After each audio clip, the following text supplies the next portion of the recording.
Sam, first you, right? So when you enter the picture, you just have this confidence about you. You know what you want, you know how you want to work, you know who you want to work with, and the people kind of not in the same wavelength you don't want no part of really. Talk to me about where that confidence comes from.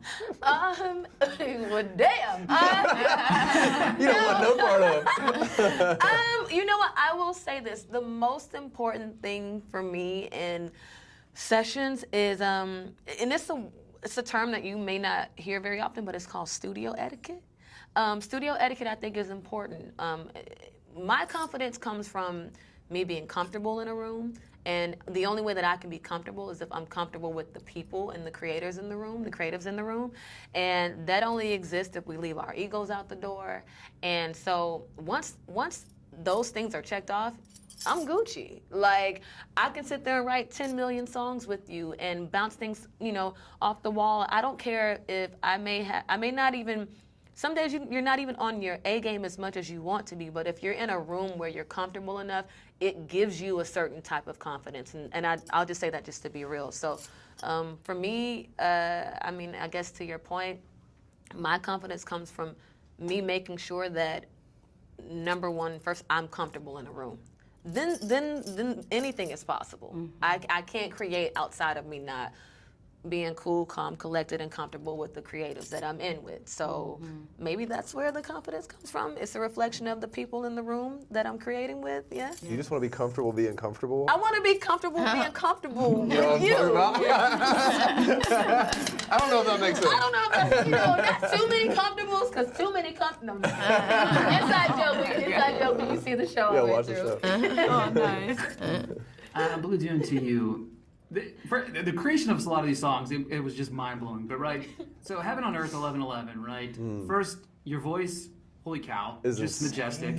I mean, just insane. But second, creating that magic, even after a little bit of the rough start, coming out amazing. Talk to me about bringing that song to life. Oh, man. Trying to think back. First day. Yeah, first day jitters, The first day jitters are always kind of like interesting because you just never really know what's going to come out.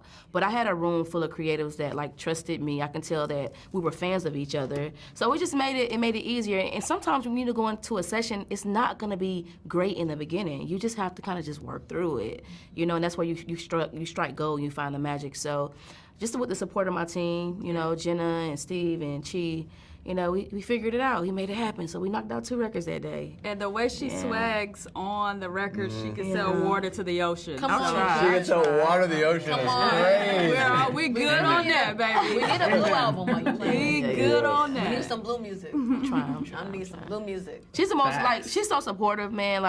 Yes. For real, I love her. I just want to say that. I love y'all too. Gee. All right, I'm a movie guy, big movie guy. Let's go. So the song you created for Shaboozey, Tarantino, was probably my favorite song of the entire show, just being a movie guy. Talk to me about the creation of that song. Talk to me about the words that you put together. It was just, I don't know, it was amazing. What I love is incredible songwriters that come in and they've done their research. So J Hart comes in, he's like, yo, this is what I've been researching, etc. And so we had done a session with some of his creatives like the week before. And so we knew the vibe that we wanted to go for. We knew what he was into. And I think he really, really loves Tarantino. So it just always makes sense. Like, always study the artists and touch their heartstrings, Yeah. But the beat you made was crazy. Yeah, beat's crazy. Thank you. Yeah. Thank you, guys. Insane.